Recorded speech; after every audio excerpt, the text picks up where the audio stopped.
नमस्कार, आप देख रहे हैं खबर एक मिनट। आपके साथ मैं हूं ऋचा शर्मा। बुलेटिन में देखिए बिहार झारखंड की तमाम बड़ी खबरें सिर्फ एक मिनट में।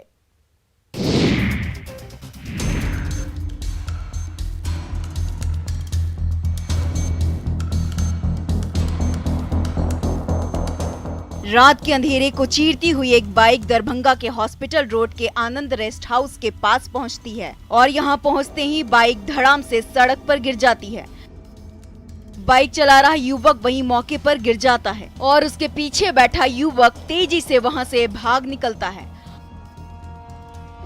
आरोप है कि बाइक चला रहे रमन कुमार मिश्रा को उसके पीछे बैठे दोस्त ने ही गोली मार दी है। सीसीटीवी फुटेज में आरोपी को भागते और कमर में पिस्टल को छिपाते हुए देखा जा सकता है।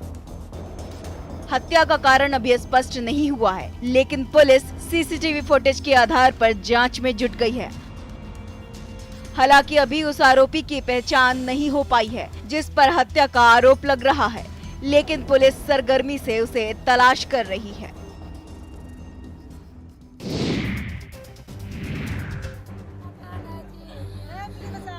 पूर्णिया मेडिकल कॉलेज अस्पताल से 5 माह का एक बच्चा चोरी होने का मामला सामने आया है।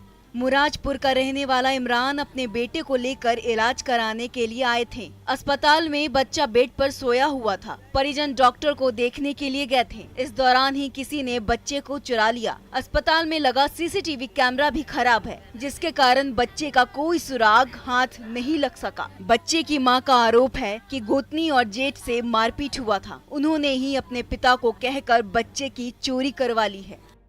बच्चा बेड पे बैठा दिए, हमें पेशेंट लेने आए थे डॉक्टर के पास दिखाने। इतनी हमें देरी लगा कर बच्चा को बेड से उठा लिया। परिजनों ने इसकी लिखित सूचना पुलिस को दी है। 45 साल के व्यक्ति द्वारा चोरी की बात बताई जा रही है। बच्चे के माँ पिता का रो रो कर बुरा हाल है। फिलहाल पुलिस मामले की छानबीन में जुटी हुई है।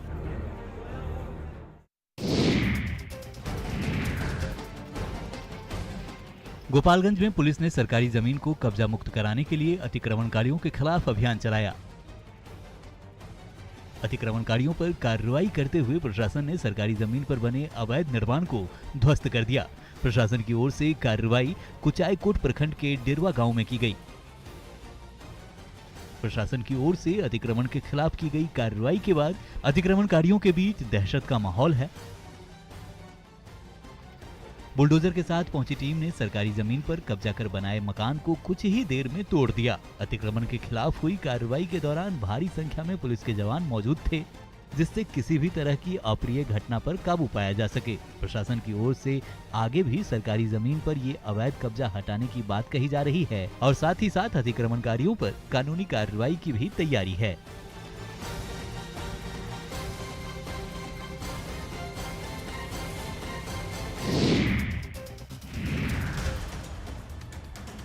गोपालगंज में पुलिस और उत्पाद विभाग ने शराब तस्करों के खिलाफ अभियान चलाया।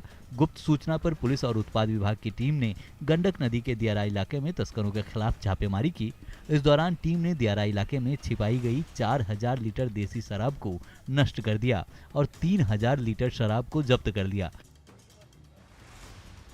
पुलिस ने अभियान के दौरान ड्रोन का भी इस्तेमाल किया। ड्रोन से मिले तस्वीरों के आधार पर पुलिस शराब के अवैध ठिकानों पर पहुंच गई और वहां छिपाकर रखे गए शराब के साथ साथ भट्टियों को ध्वस्त कर दिया। हालांकि छापेमारी की भनक लगते ही शराब तस्कर मौके से फरार हो गए।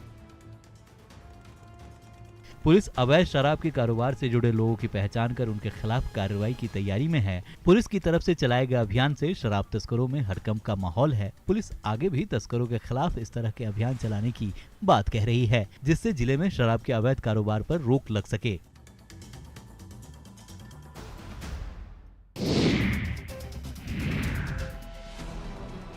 बगहा प्रखंड स्थित टेसरिया पंचायत के लोगों को आजादी के 75 साल बीत जाने के बाद भी पुल के अभाव में जीना पड़ रहा है, जिसके कारण लोगों का जनजीवन प्रभावित हो रहा है। रोहुआ नाला पर पुल नहीं होने के कारण लोग गांव से बाहर जाने के लिए बिजली के खंभे का सहारा ले रहे हैं और जान जोखिम में डालकर नाला को पार करने के लिए मजबूर हैं।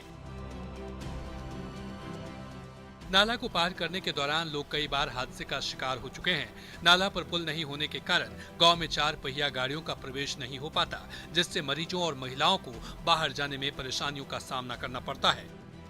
बरसात के दिनों में नाले में पानी भर जाने के कारण गांव का अनुमंडल मुख्यालय के साथ साथ अन्य जगहों से भी संपर्क भंग हो जाता है और लोग हादसे के डर से बाहर निकलना बंद कर देते हैं। गांव वाले स्थानीय जनप्रतिनिधि और प्रशासनिक अधिकारियों पर समस्या का समाधान नहीं करने का आरोप लगा रहे हैं।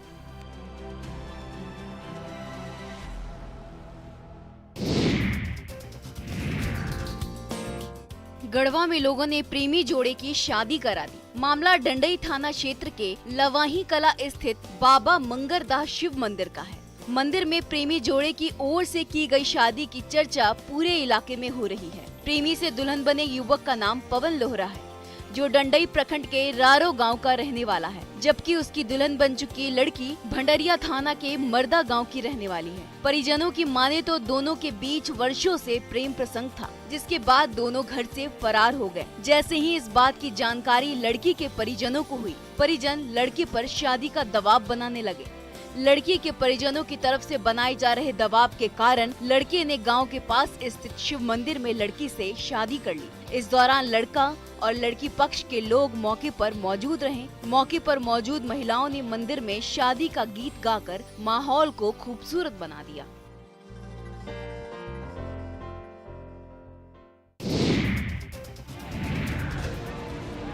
बांका में सड़क दुर्घटना में घायल व्यक्ति की मौत के बाद परिजनों ने शव को सड़क पर रखकर सड़क को जाम कर दिया।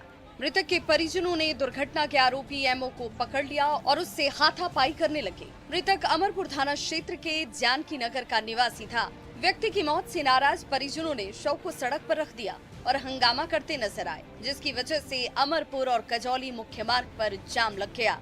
हंगामा कर रहे लोग घटना स्थल पर प्रशासनिक अधिकारियों को बुलाने के साथ साथ सरकार की ओर से मुआवजे की मांग कर रहे थे। घटना की सूचना पर अमरपुर सीओ घटना स्थल पर पहुंचे और हंगामा कर रहे परिजनों को समझाने की कोशिश की।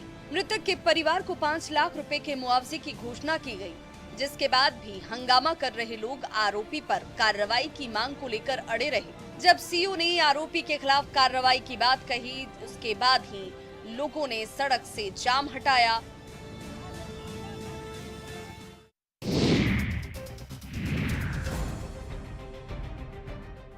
मुंगेर में बाइक चोरी का वीडियो सोशल मीडिया में वायरल हो रहा है। घटना जमालपुर थाना क्षेत्र के जुबली चौक की है। सोशल मीडिया में वायरल हो रहे वीडियो में एटीएम के बाहर चोर बाइक चोरी की कोशिश कर रहा। वीडियो में चोर ने पहले तो बाइक के चारों तरफ देखा और बाद में बाइक के साथ वहां से भागने की कोशिश की, लेकिन बाइक चोर के इस हरकत को एटीएम में बैठे गार्ड ने देख लिया और बाइक की चोरी कर भाग रहे चोर का पीछा कर उसे तुरंत ही पकड़ लिया। गार्ड ने चोर को पकड़ने के बाद घटना की सूचना स्थानीय थाने को दी, जिसके बाद मौके पर पहुंची पुलिस ने बाइक चोर को गिरफ्तार कर लिया। पुलिस बाइक चोर से पूछताछ कर रही है और उसके खिलाफ मामला दर्ज कर जांच की तैयारी में जुट गई है। वायरल वीडियो के बाद से स्थानीय लोग एटीएम गार्ड के हौसले की तारीफ कर रहे हैं। पुलिस से बाइक चोर के खिलाफ कड़ी कार्रवाई करने की मांग कर रहे हैं।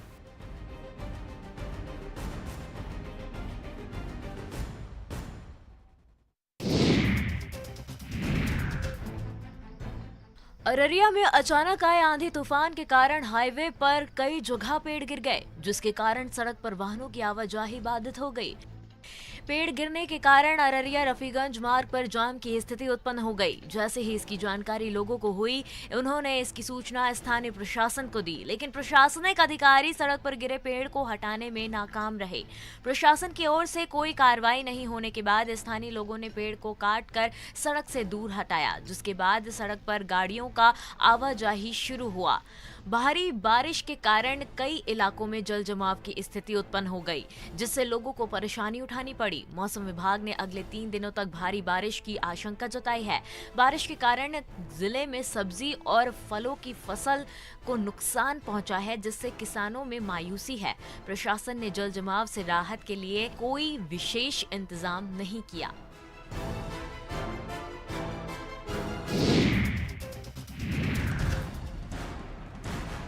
सिवान में 2 लोगों के बीच जारी झगड़ा को खत्म कराने पहुंची पुलिस टीम पर लोगों ने हमला बोल दिया। घटना महाराजगंज थाना क्षेत्र के रतनपुरा गांव की है। अचानक हुए हमले में एएसआई विनोद कुमार घायल हो गए। हमले में घायल पुलिस जवानों को इलाज के लिए सदर अस्पताल में भर्ती कराया गया। पुलिस ने हमले के आरोपी लोगों के खिलाफ मामला दर्ज कर लिया है। गिरफ्तारी के लिए छापेमारी में जुट गई है। घटना के बाद आरोपी फरार है।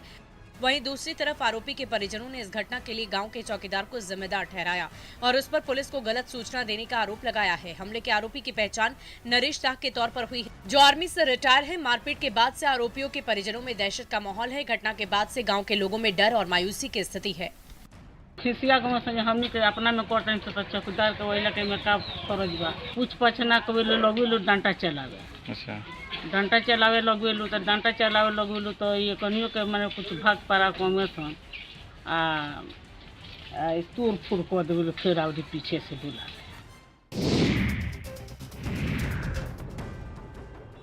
राजधानी पटना में हर जगह सड़कों पर गड्ढे राजधानी की असली तस्वीर को उजागर कर रहे हैं, जिससे शहर को खूबसूरत बनाने के लिए सरकार की ओर से किए जाने वाले दावे की पोल खुल रही है।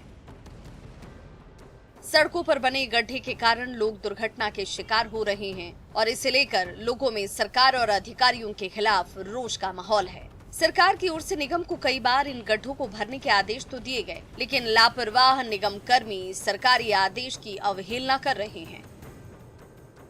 राजधानी की खूबसूरती इससे बिगड़ रही है। सड़कों पर बने गड्ढे बड़े हादसों को न्योता दे रहे हैं। बरसात के पहले इन गड्ढों को यदि भरा नहीं गया तो बारिश के दिनों में लोग हादसे का शिकार हो सकते हैं। इस तरह के खतरे की आशंका के बाद भी निगम के अधिकारी लापरवाह हैं और लोगों की परेशानी बढ़ने लगी है।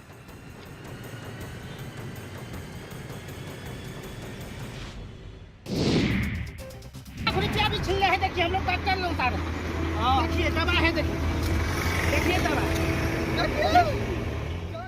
खगड़िया के मुफस्सिल थाना क्षेत्र में अपराधी दिन दहाड़े 4 लाख रुपए लूटकर फरार हो गए।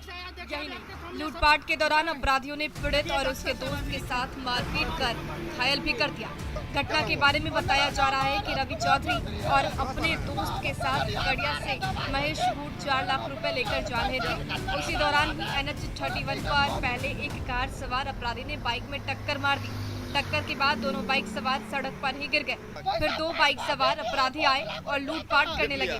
दोनों ने जब इसका विरोध किया तो मारपीट कर जख्मी भी कर दिया और पैसे लेकर फरार हो गए। पीड़ित रवि चौधरी ने बताया कि उसका भाई वार्ड सदस्य है और उसी का रुपया एक दोस्त के यहाँ से लेकर अपने घर जा रहा था। इसी दौरान रास्ते में अपराधियों ने पैसे लूट लिए। घटना की सूचना मिलने के बाद पुलिस मामले की जांच में जुट गई।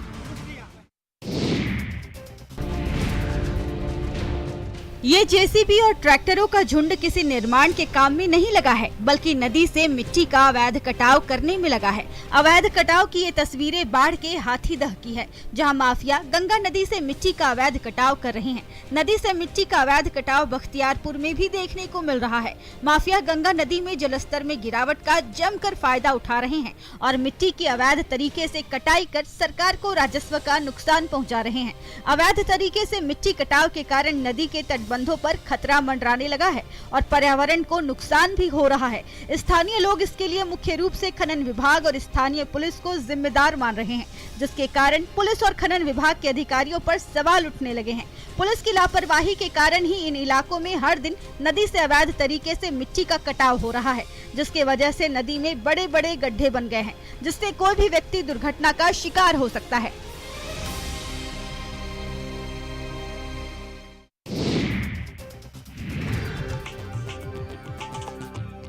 पटना जू में कोरोना के कारण बंद टॉय ट्रेन की फिर से शुरुआत हो गई। चिड़ियाघर में टॉय ट्रेन के शुरू होने से बच्चों के चेहरे पर खुशी देखते ही बन रही थी। ट्रेन के शुरू होते ही उनके सभी डिब्बे फुल हो गए। कई महीनों के बाद बच्चों ने ट्रेन की सवारी का लुत्फ उठाया और ट्रेन में सवार होकर पूरे चिड़ियाघर की सैर की। बच्चों के साथ आए लोग भी ट्रेन सेवा शुरू होने से काफी खुश नजर आए हैं और जू प्रबंधन को महीनों से बंद पड़ी सेवा को फिर से बहाल करने के लिए धन्यवाद दिया। चिड़ियाघर प्रबंधन ने कोरोना के दौरान संक्रमण से बचाव के लिए ट्रेन सर्विस को बंद कर दिया था, जिससे चिड़ियाघर आने वाले बच्चों के चेहरे पर मायूसी और निराशा का माहौल रहता था। जू अधिकारी ट्रेन सर्विस को हर दिन करने की बात कह रहे हैं, जिससे जू घूमने आए बच्चों को परेशानियों का सामना नहीं करना पड़े।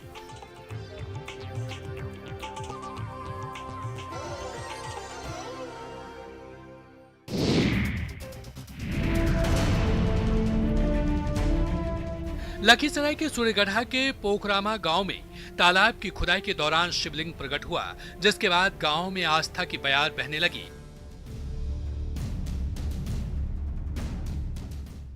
भोलेनाथ के दर्शन के लिए ग्रामीणों का तांता लग गया। कोई इसे साक्षात शिव का रूप बताता, तो कोई महादेव की अपार कृपा, तो वहीं बड़े बुजुर्ग पुरानी कहानी सुनाने लगे और इस शिवलिंग को मुगल कालीन बता दिया। हालांकि अभी इसकी आधिकारिक पुष्टि होनी बाकी है।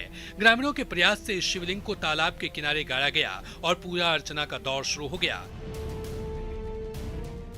भोले के भक्त जोर जोर से हर हर महादेव के नारे लगा रहे हैं। दरअसल भीषण गर्मी में सूखे बड़का तालाब की खुदाई के लिए पोकलेन चल रहा था, तभी शिवलिंग प्रकट हो गया। जैसे ही ये खबर फैली, भोलेनाथ के दर्शन के लिए ग्रामीणों का तांता लग गया।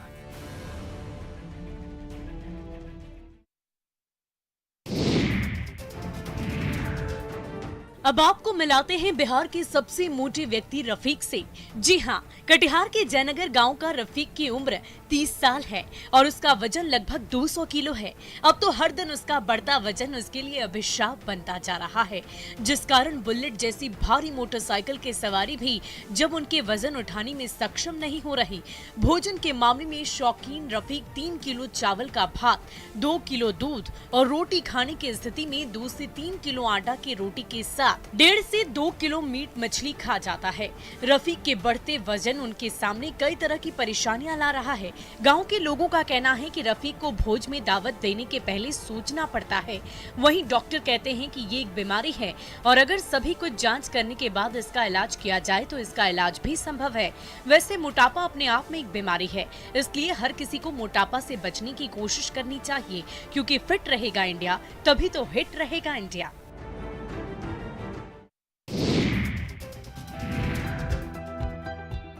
लकड़ी से तरह तरह की आकृतियां बना रहे इस शख्स को देखिए, जो अपनी कला से लकड़ी आधारित विभिन्न तरह के सामानों को अंतिम रूप देने में जुटा है। गिरिडीह जिले के खोरी यमहुआ निवासी अशोक शर्मा अपने वुड क्राफ्ट कला से लोगों को लुभाने वाले सामान का निर्माण तो कर ही रहे हैं, साथ ही साथ उससे मिलने वाले पैसे से अपनी आर्थिक स्थिति को भी सुधार रहे हैं। अशोक अपने हुनर से विभिन्न तरह के मनमोहक कलाकृतियों का निर्माण कर रहे हैं, जो लोगों को खूब पसंद आ रही है। इनकी ओर से बनाए गए लकड़ी की आकृतियों का लोगों में इस तरह से क्रेज बढ़ रहा है कि दूर दूर से लोग सामानों का ऑर्डर भी देने लगे हैं।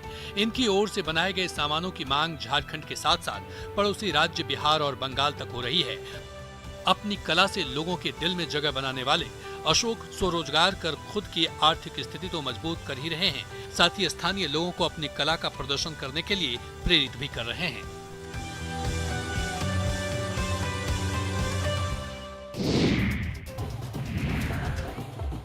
नालंदा के बिंद बाजार स्थित सैकड़ों वर्ष पुराने मंदिर के जीर्णोद्धार के लिए श्रद्धालुओं ने कलश यात्रा निकाली। कलश यात्रा में शामिल 2000 से अधिक भक्तों ने माहौल को भक्तिमय बना दिया। शोभा यात्रा में शामिल भक्त ढोल नगाड़ों की धुन पर भगवान का जयकारा लगाते दिखे। महिला और पुरुष भक्तों की ओर से निकाली गई यात्रा बिंद बाजार, मीराचक और कुशहर गांव से होती हुई नदी तक पहुंची, जिसका जगह जगह पर लोगों ने भव्य स्वागत किया। यात्रा में शामिल भक्त नदी से जल भरकर वापस मंदिर पहुंचे और वहां पूजा अर्चना कर सबकी खुशहाली की कामना की। कलश यात्रा में शामिल धार्मिक झंडों ने यात्रा की खूबसूरती को और अधिक बढ़ा दिया। भक्तिमय यात्रा में शामिल सभी भक्त माता की भक्ति में लीन दिखे। स्थानीय लोगों ने सफल आयोजन के लिए पूजा समिति के सदस्यों की ओर से किए गए प्रयासों की सराहना की और मंदिर निर्माण में हर संभव सहयोग का भरोसा दिया।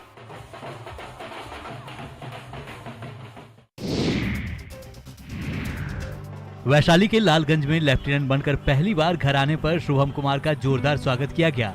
शुभम के परिजन, पूर्व सैनिकों और स्थानीय लोगों ने शुभम कुमार का जोरदार स्वागत किया। बैंड बाजे के साथ सैकड़ों लोगों ने उनकी अगुवाई की, आरती उतारी और फूल मालाओं से स्वागत किया। वैशाली के हुसैना गांव के रहने वाले शुभम कुमार के पिता महेश ठाकुर भी सेना के रिटायर्ड कैप्टन हैं। अब उनका बेटा भी लेफ्टिनेंट बनकर देश की सेवा करेगा। गया ओटीए से शनिवार को देश को 64 सैन्य अधिकारी मिले हैं। मेरे लिए कोई रोल मॉडल नहीं है। मेरे लिए मेरा रोल मॉडल मेरे पापा है, मेरी मम्मी है।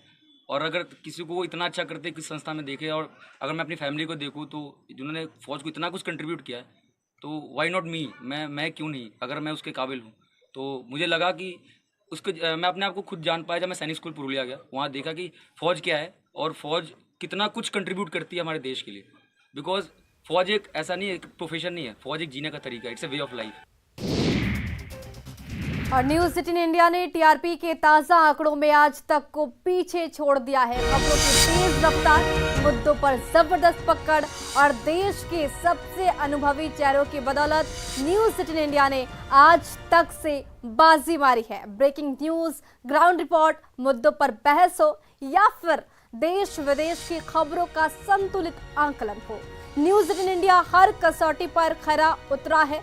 निष्पक्ष और सटीक खबरों का दूसरा नाम है न्यूज 18 इंडिया। और फिलहाल इस बुलेटिन में बस इतना ही। बने रहिए न्यूज 18 बिहार झारखंड के साथ।